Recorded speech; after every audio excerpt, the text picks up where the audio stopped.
What's up all flight simmers, it's Ole here, or Norshuttle, and welcome back to another video. As you can see, we are in the brand new Qualitywings 787, and we are on descent now towards Salt Lake City.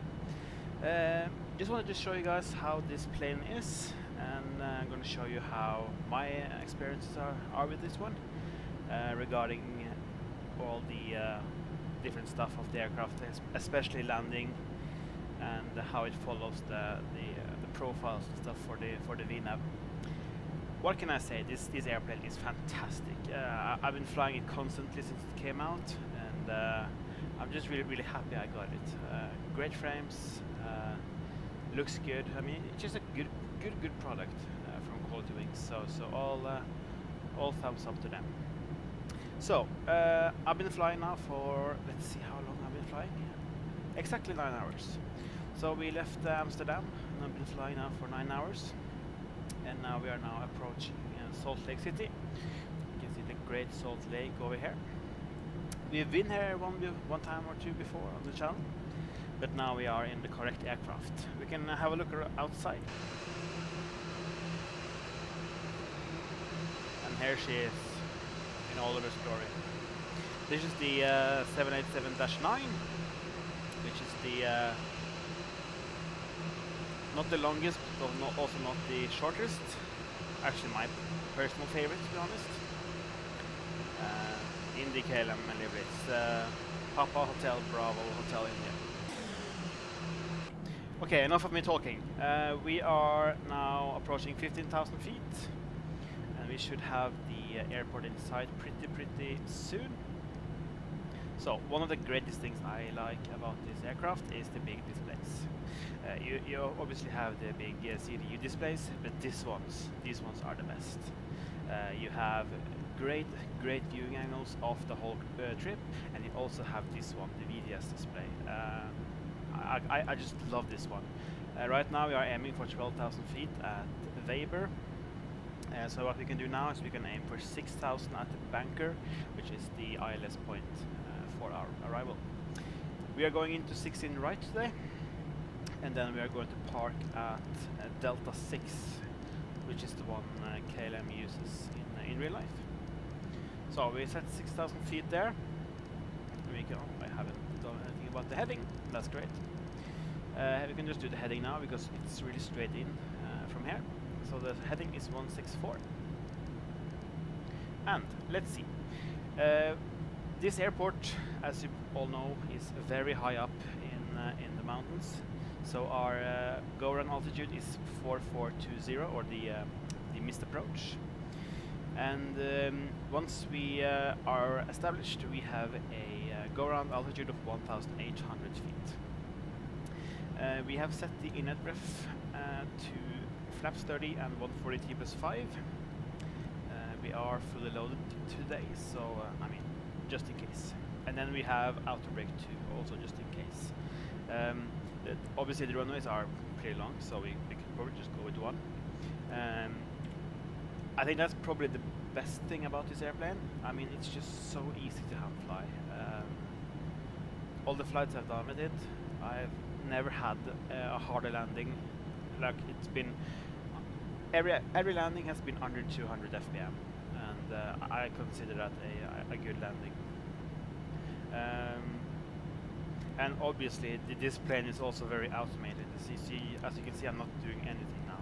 The plane just does the job itself. So as we can see now, we are heading for now for 12,000 feet, and the airport elevation is actually 4,227. So we are actually closing up now. You can see it's now aiming for bunker for our ILS. And what we can do before we continue is go over to Navigraph, and here we have our chart for our runway 16 right. So these coordinates are already automatically put in. We have 6,000 at bunker, which is what we're doing now. Here we have the missed approach altitude. We have our heading here. So right now we are aiming for this point right here.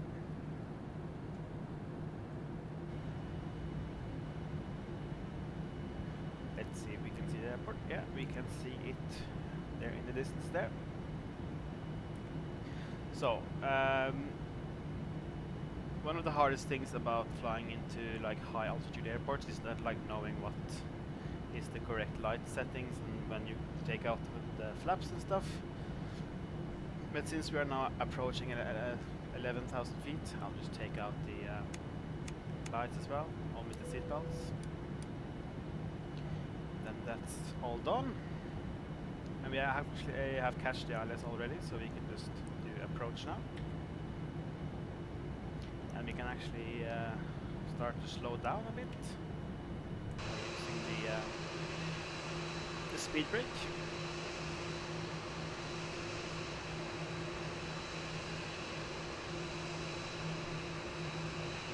Now I look around at the wing.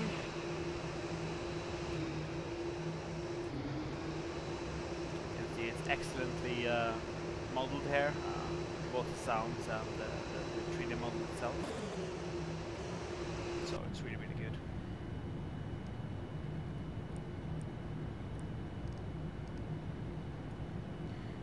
Okay, let's start with some flaps.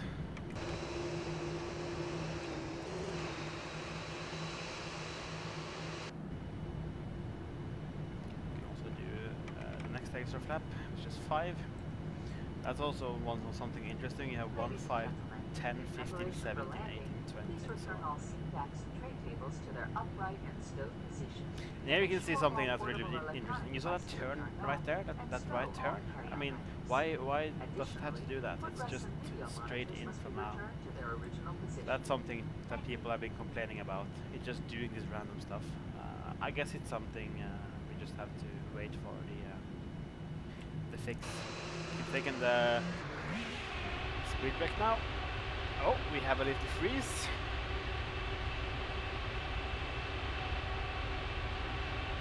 Please don't die. There we go. Awesome. Okay, so let's get our speed more back. So 180. We can take more flap. 10 is good for now.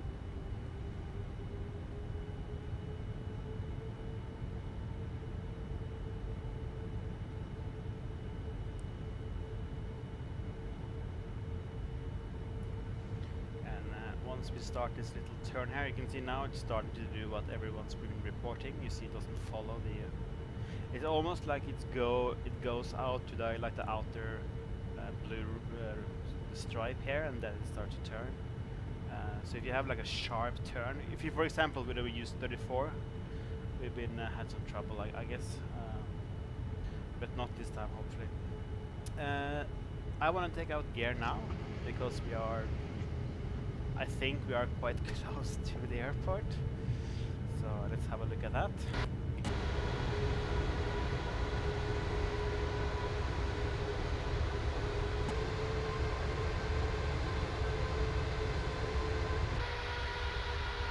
Brilliant.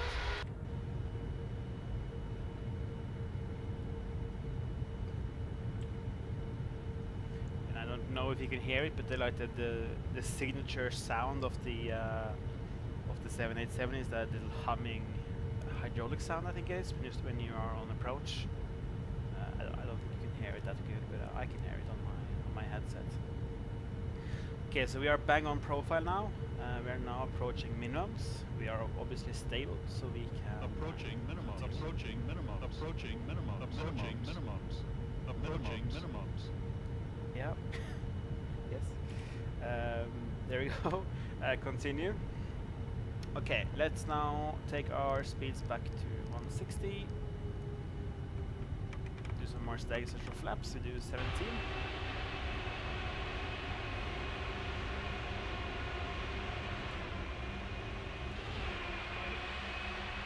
Be seated for arrival.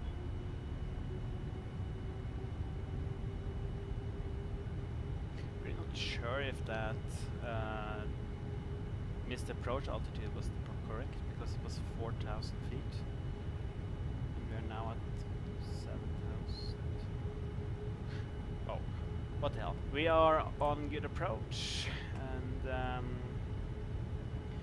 We are now descending, so what we can do now is we can just wait until we hit 6,000 feet, and then we can oops. Then we can. Oh no! Oh yeah. Okay. There we go. Okay. So our ref speed is 143 plus 5, so that's 148, so we can start to slow down to that part there. Then we can set flap 20.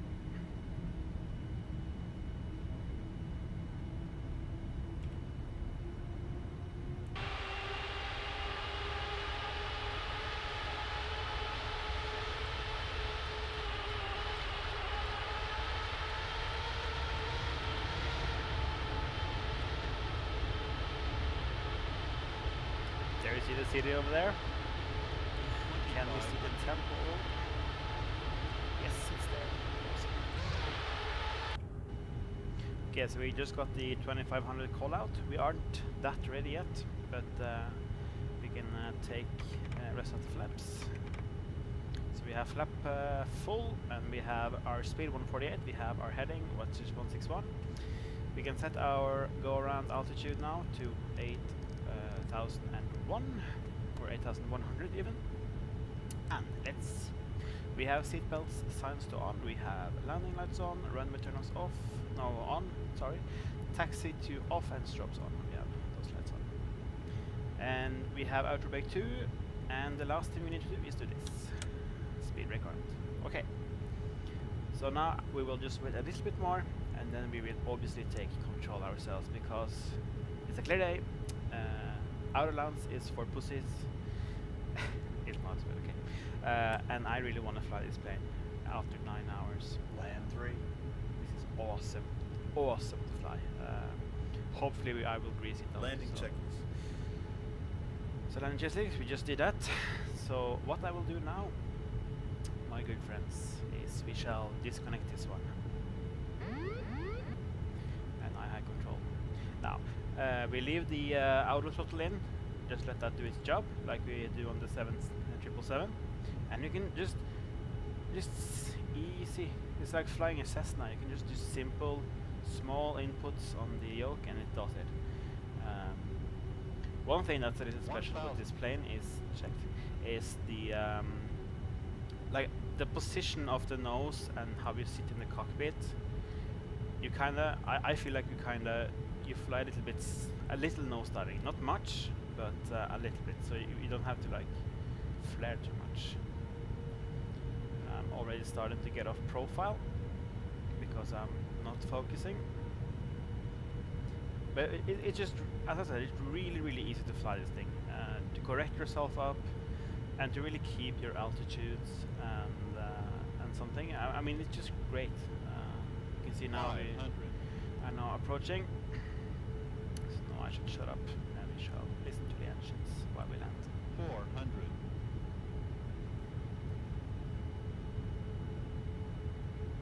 300. 200.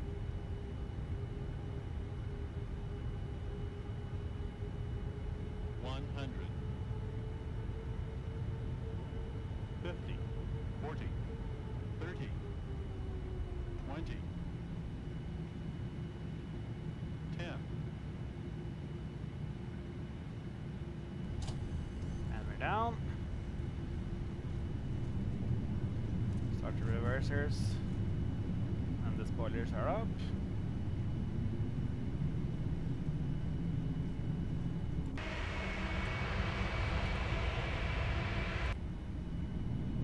And we can start the reversers.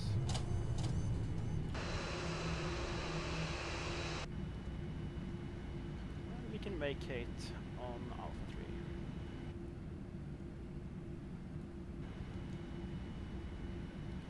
3. Ladies and gentlemen, we will be taxiing for the next few minutes, so please remain seated with your seatbelt fastened until the captain turns off the fasten seatbelt sign. Alright, we have vacated. Welcome to Salt Lake City, everyone. Okay, so let's clean up a little bit before we start our taxi. We can take off this one, this one. We can take off the lights, start this one, get on the APU,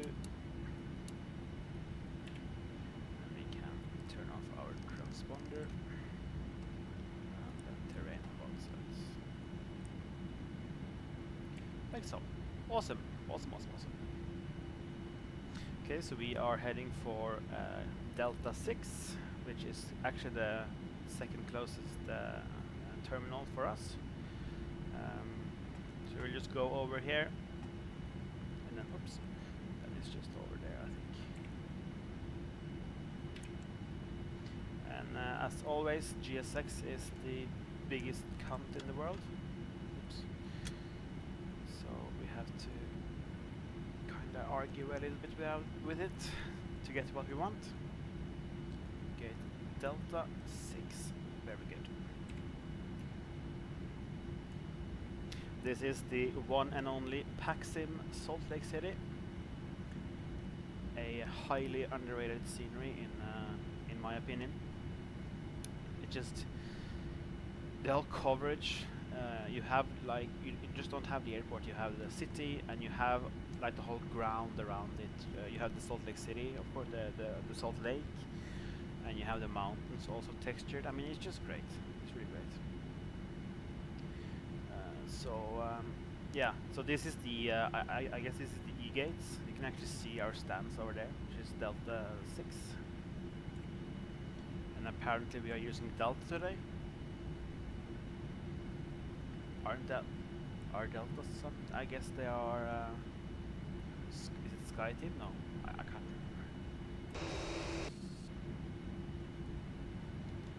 remember. We will keep on going for a little bit more.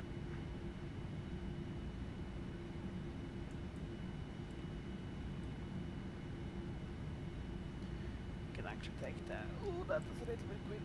Could take the turn here.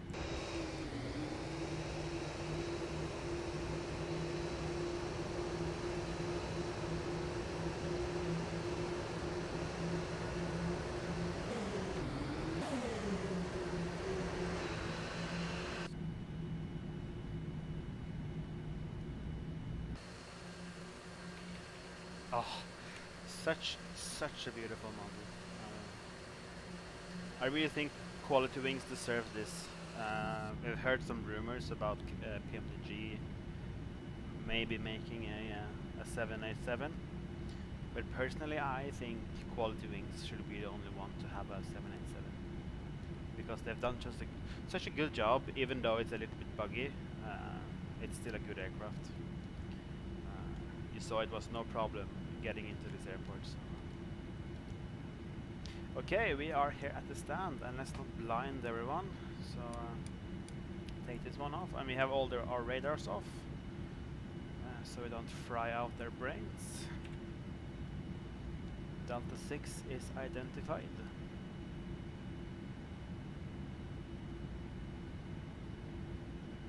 I guess the Dreamliner, even the Dreamliner is a little bit too big for this airport.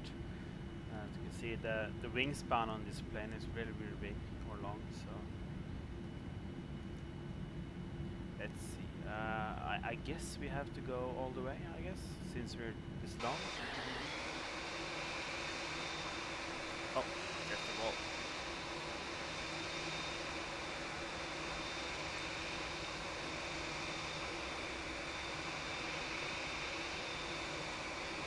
We'll just do here.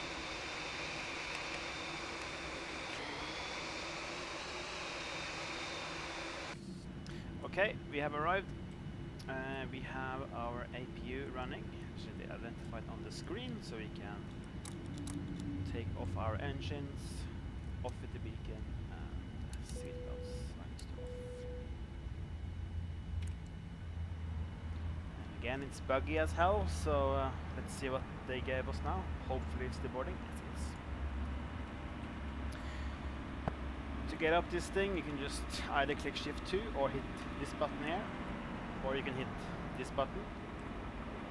Okay, so we want door 2 and door 4 and both the cargo doors with lights.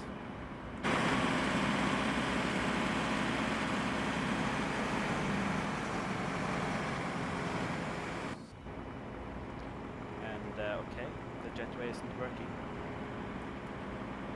Let's have a look. Okay, GSX, why aren't you communicating? Ah.